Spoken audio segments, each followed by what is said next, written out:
What's up, fellas? So today we're gonna salt this thing and get this cycle started.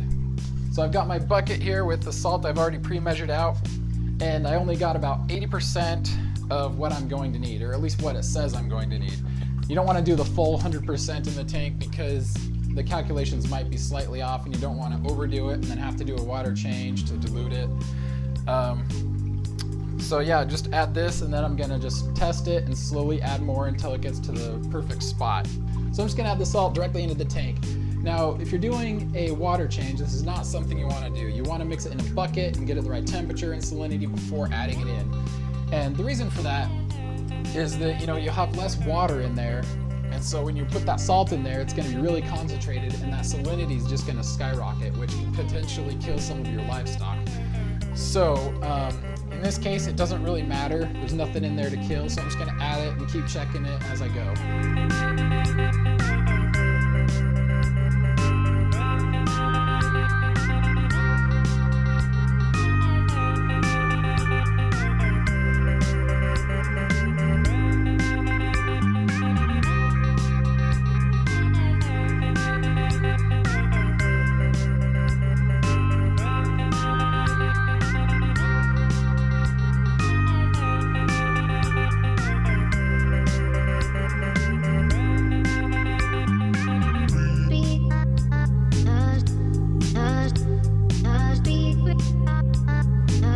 So I think I'm going to stop there for now. There's a bit of it settled on the bottom, so I want to let it dissolve before I check it. We'll see how it goes. So last night we got the salt in and mixed it up. I let it sit overnight, and check this out. If you remember, even before I put the salt in, the water was still pretty cloudy from all the sediment. But now it's crystal clear, just overnight. So I'm guessing it's the salt. If anybody knows, let me know in the comments because I'm really curious why it did that. It was really cloudy and just overnight it got like this. Looks awesome. So anyways, I checked the salinity and it was about 20 parts per million. So there's still a little ways to go. So we're gonna go ahead and add some more salt to it and get it mixed up and check it again.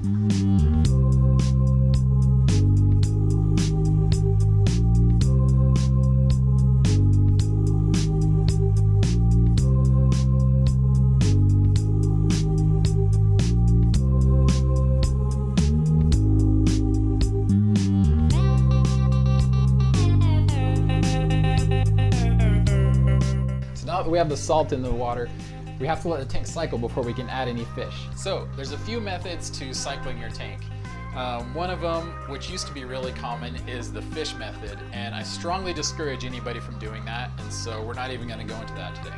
Another method is just to let your tank do it on its own, just naturally. Don't put anything in it, just let it go. This also takes the longest. It'll take several weeks, maybe even a couple months to get it cycled to the point where you have enough bacteria to support any life. Another thing you can do is use some bottled live bacteria. Now this is Instant Ocean's Biospira. I actually had to get 5 of these small bottles because they were all out of the large ones. But this has live bacteria in it. You just throw it in your tank and let it do its thing. Most people will say this can cycle your tank in a few days, but I'm gonna give mine a few weeks just to make sure it's well established. And you could just let it go, but there's little to no ammonia in there right now, so it's gonna be slow growing.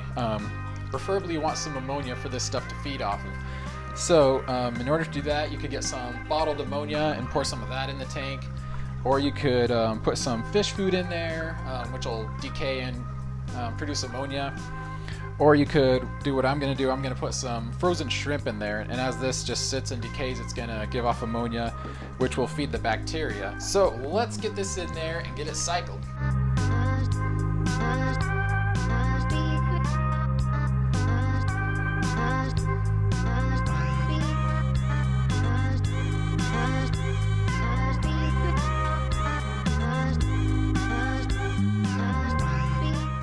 Okay, so we're just gonna let the tank go for now and do its own thing.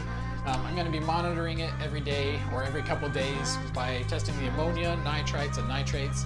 And if you guys have any questions or comments, put those down below. I'd love to see what you guys have to say about this project. Don't forget to like and subscribe, and I'll see you guys next time.